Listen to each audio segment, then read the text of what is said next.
없는 상황이죠. 그리고 마침 숨 죽이고 있던 법원 사법부가 본격적으로 움직이기 시작했습니다. 말만 하는 것이 아니고 실제로 움직입니다. 네, 오늘의 중차 투픽 두 번째입니다. 조희대 비상상황 선포했다. 법원장 소집령 발동. 자, 조희대 대법원장에 대해서 좀 부정적인 생각을 갖고 계시는 분들이 계신 걸로 저도 알고 있습니다. 왜 세게 밀어붙이지 못하느냐. 물론 이제 그런 아쉬움이 있죠. 그리고 저번에 이재명에 대해서 여러 호의 기회가 있었죠. 그 선거법 마지막에 대법원에서 유죄 취지 파기 한송할 때 그때 파기 재판을 하라는 요구가 굉장히 많았죠. 이것을 고등법원에 다시 돌려보내면 또 어떻게 될지 모르니까 아예 대법원에서 파기 재판해서 형량까지 정해버려라. 딱 그렇게 됐으면 이재명은 출마 못했죠. 그렇기 때문에 그걸 안 했다고 해서 조희대 대법원장에 대해서 좀 비판이 있는 것도 사실이지만 이제 그 문제는 약간 논례로 좀 별개로 하게 되면은 그때 그래도 재판을 아주 신속하게 해서 시도를 했었죠. 그래서 대법원 심리를 굉장히 속도전을 펼쳐서 유죄 취지 파기 한송까지 했습니다. 그리고 고법에서 서울고법에 다시 가는데 고법에서 이 대선 이후로 재판 날짜를 넘겨버린. 그래서 결과적으로 이런 이제 이재명 정권을 탄생을 시켰는데 어쨌든 지금이라도 법원이 특히 대법원이 사법부가 어차피 지금 붕괴되기 일보 직전이니까 제대로 대응을 하면은 새로운 전환점이 될 수도 있다. 지금 이재명의 재판조차도 하지 못하는 이 사법부의 현실에 대해서 뭐 판사들도 부글부글 끓고 있습니다. 실제로. 그렇다면 그것을 표출을 해야죠. 그런데 최근 들어서 사법부가 이재명 정권에 날을 세우고 있다. 이런 몇 가지 기로가 읽힙니다. 우선 대법원 법원 행정처가 나서고 있죠. 법원 행정처가 민주당이 지금 추진하고 있는 소위 말하는 내란 특별재판부 이 설치 법안에 대해서 위헌 소지가 있다. 이것은 특별재판부를 설치하는 건 위헌 소지가 있다. 이런 의견을 국회에 이미 제출을 했습니다. 자, 일단 행동에 지금 나서고 있는 것이죠. 사법부 붕괴를 우려한다. 이렇게 말로만 하는 것이 아니고 실제로 의견서를 국회에 제출을 했다는 것은 민주당에 준 것이죠. 그래서 지금 여건이 밀어붙이고 있는 법안에 대해서 반대 입장을 표명한 것은 이게 사실상 이재명 정권 들어서 처음이죠. 그래서 특히 대법원이 이 사안과 관련해서 공식 입장을 처음으로 밝혔다. 특별재판부 설치 문제에 대해서. 이 특별재판부는 민주당이 지금 추진하고 있습니다. 여차하면은 바로 통과시킬 tes입니다. 박찬대를 비롯해서 115명이 이미 발의를 해놨죠. 그런데 대법원의 법원 행정처가 이 해당 내란 특별재판부, 자기들의 이름을 그렇게 붙였습니다. 에 대해서 이것은 위헌적 소지가 크다. 사법권 독립을 침해할 우려가 있다. 이런 검토 의견서를 이제 보냈다. 국회에 보냈다. 그리고 이것이 19쪽 분량의 검토 의견서인데 여기에는 5쪽 이상 분량을 할애해서 특별재판부 설치 그리고 또 특별 영장법관을 둔다. 이것을 비판을 했습니다. 위헌이다.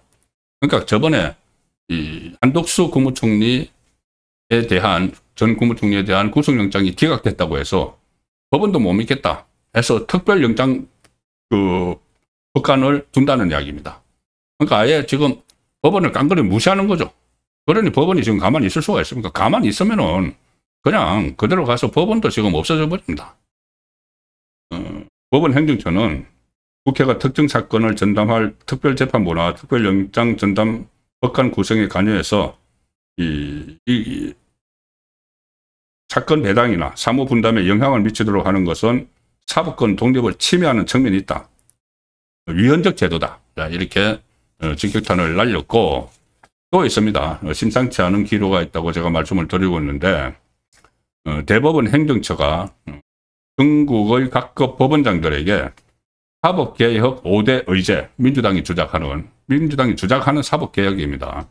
5대 의제에 관한 법관들 의견을 다 수렴하라. 이렇게 최근에 공문을 보냈습니다. 여기 천대엽 법원 행정처장이 적극적으로 나서고 있는데, 우선 이 말씀을 드려야 되겠죠. 천대엽 법원 행정처장은 이 대법관입니다. 대법관으로 법원 행정처장을 하고 있는데 문재인 정부에서 임명이 됐습니다. 그래서 굳이 성향을 따지자면 좌파 성향에 가까운데, 그런데 지금은 이 대법원 안에서는 일반 법관들은 여전히 좌파들 굉장히 많고 하지만 대법원 안에서도 있기는 있지만은 법원 전체의 분위기가 이거 잘못하면 좌파고 우파고 간에, 좌파 법관이고 우파 법관이고 간에 전부 다 이 법원이 싸그리 뭉개져 버릴 수 있다. 이런 위기의식을 느끼고 있는 거죠. 그리고 계속 앞에 나서는 사람은 천대엽 법원 행정처장이지만, 여기는 실제로 조희대 대법원장의 의정이 다 실려 있다고 봐야 되겠죠. 조희대 대법원장이 전면에 나서기 어렵고, 또 국회에는 법원 행정처장이 출석을 하기 때문에 이 천대엽 법원 행정처장 이름이 나오지만 이것 실제로는 조희대 대법원장의 의지다. 자, 그렇게 지금 일종의 도끼를 품었다는 이야기까지 들립니다. 조희대 대법원장. 왜 그러냐면은 본인이 그때 이 유죄 취지 파기환송을 했다고 해서 민주당에서 대법원장을 탄핵을 하겠다고 하고 공수처 고발을 하겠다고 하고 급박을 했죠. 그리고 대법관 수를 100명으로 늘린다. 어쩌고 하다가 지금 30명 늘리는 법안을 지금 다 추진을 하고 있죠. 자, 그래서 이거를 비롯해서 이 민주당이 주장하는 소위 말하는 사법개혁, 5대 의제에 대해서, 그러니까 이거죠. 대법관 수 30명 정원, 대법관 추천위원회 구성 다양화, 법관 평가제도 개편, 하급심 판결문 공개 확대, 압수수색영장 사전 신문제, 이런 것들인데, 이것을 여기에 대한 입장을 지금 다 물었습니다. 이 통문을 돌려가지고 의견을 다 수렴을 했는데, 특히 대법관 수 정원에 대해서는 이 개정안이 통과가 되면은 재판 연구관 인력 등 대규모 사법 자원의 대법원 집중 투입으로 인해서 사실심, 그러니까 1심, 2심이 약화되는 그런 우려가 있다. 그러면 사법 체계가 무너진다는 이야기죠. 대법원 한 명당 판사들이 한 7, 8명씩 이렇게 같이 붙습니다. 그러면은 일선 법원에서 다 차출해서 가서, 그러면 대법원이 이렇게 크게 비대해지고 법률심을 하는 대법원이 비대해지고 1심, 2심, 사실심을 하는 데가 굉장히 허약해지면은 이거는 결과적으로 국민에게 피해가 가는 그런 상황이죠. 그런데 이 대법원을 장악을 하기 위한 목적으로 이 대법관 수를 늘리니까 여기에 대해서 크게 지금 반발을 하고 있는 겁니다. 이게 나중에 이 법관들의 저항을 받아서 이재명에게 치명타가 될 수 있는, 재판이 속행되는 그런 결과가 될 수도 있다는 분석도 저는 들은 적이 있습니다. 자, 이 상황에서 이제 의견을 수렴을 했죠. 이 수렴을 한 결과를 가지고 바로 다음 주 금요일 12일입니다. 전국 법원장 회의를 열기로 오늘 결정을 했습니다.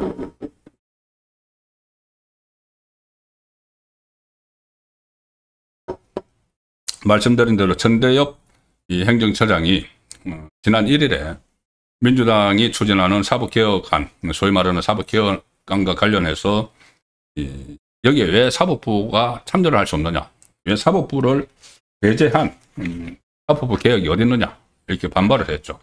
그래서 그때 비상상황이라는 표현을 그때 썼습니다. 비상상황이다. 대법원에서 나온 이야기죠. 비상상황이다.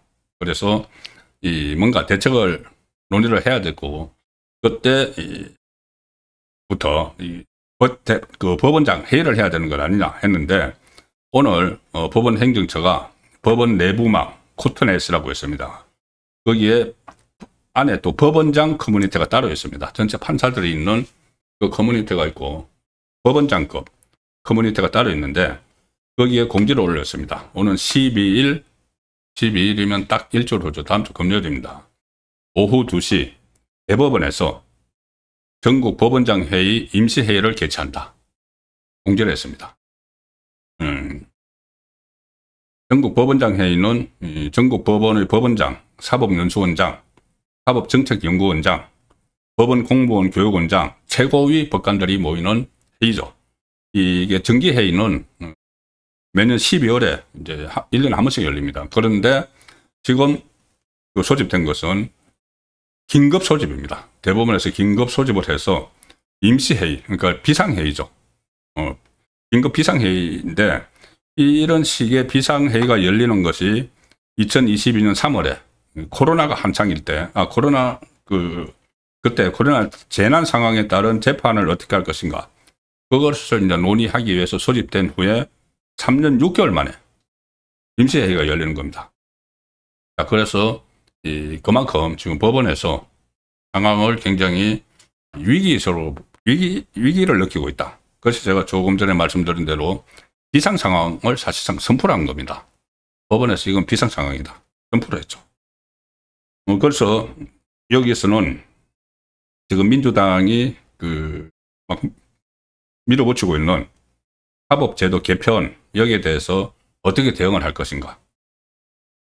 대법관 정원 문제를 비롯해서 조금 전에 말씀드린 5개 의제, 여기에 대한 토론 같은 것을 하겠죠. 자, 그런데 이제 여기서 어떤 결론이 나와서 어떻게 대응을 할지 모르겠지만은 이재명 정권은 그대로 지금 밀어붙일 겁니다. 이미 방향은 정해 있고 지금 못할 게 없죠. 절대 다수 의석을 가지고 있으니까, 그리고 정권 초기고 하니까는 그대로 다 밀어붙일 겁니다. 그러면 법원에서는 어떻게 해야 되느냐? 법원이 할 수 있는 건, 유일한 거는 이재명 재판하는 겁니다. 자기들의 임무죠. 대법원이 왜 헌법 84조를 대법원이 해석을 해야지, 헌법 84조 대다수 헌법학자들이 진행 중인 재판은 중단되지 않는다, 불소추 특권에 해당하지 않는다, 대다수 그 법학자들이 그렇게 이야기를 하고 있고, 과거에 민주당도 그렇게 주장을 한 적이 있죠. 과거에 그 대선할 때 홍준표 그때 재판받고 있었는데, 홍준표가 당선되면은 선거 다시 해야 된다. 왜? 당선해서 대통령이 되더라도 이 재판이 진행이 되기 때문에, 이런 주장을 한 적이 있습니다. 민주당도. 그런데 왜 재판을 왜 중단을 하죠?